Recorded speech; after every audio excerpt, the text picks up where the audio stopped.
2 minute हम mix करेंगे। आज हम चाय का ये कप मेजरमेंट के लिए ले रहे हैं जो हर घर में मौजूद होता है, थोड़े से बड़े साइज़ का। सबसे पहले ब्लेंडर के जग में चीनी डालेंगे आधे कप से कुछ ज़्यादा। फिर इसमें डालेंगे 2 अदद अंडे,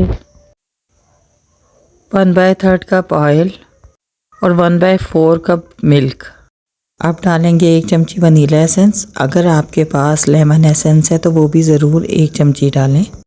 बस लिड क्लोज़ करके तकरीबन 2 मिनट तक ब्लेंडर चलाएंगे कि चीनी डिज़ोल्व हो जाए और ये अच्छा सा मिक्सचर बन जाए। अब एक बाउल में 1 कप मैदा लेंगे, इसमें 1.5 टीस्पून बेकिंग पाउडर डालेंगे, एक मोटी सी चुटकी जर्दे के रंग की डालेंगे।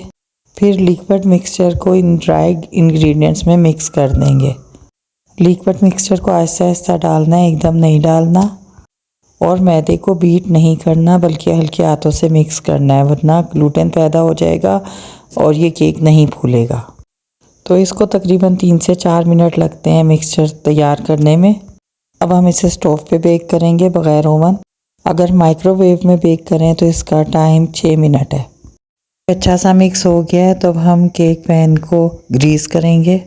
ग्रीस करके बटर पेपर से बॉटम में लगाएंगे और उसे भी ग्रीस कर लेंगे। बस अब इसमें मिक्सचर डालकर अच्छी तरह 4 से 5 दफ़ा टैप करेंगे ताकि बबल्स निकल जाएं। स्टोव बेकिंग के लिए मीडियम फ्लेम पर एक बड़ी साइज़ के देगचे को रख देंगे। उसके अंदर आयरन स्टैंड भी रख सकते हैं या कोई स्टील की मोटी प्लेट को उल्टा करके रख दें।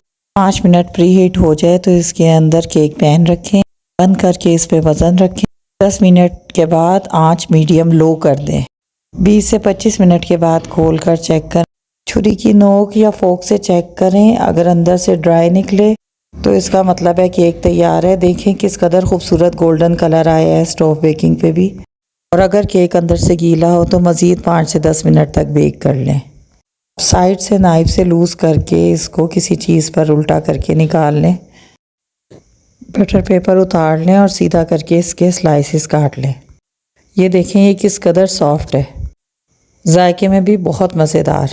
एक दफ़ा घर पे बनाने के बाद आपको बाज़ार का केक कभी भी पसंद नहीं आएगा। ज़रूर ट्राई करें, और अगर आपको हमारी वीडियो पसंद आई हो तो चैनल को सब्सक्राइब और वीडियो को लाइक कर दें।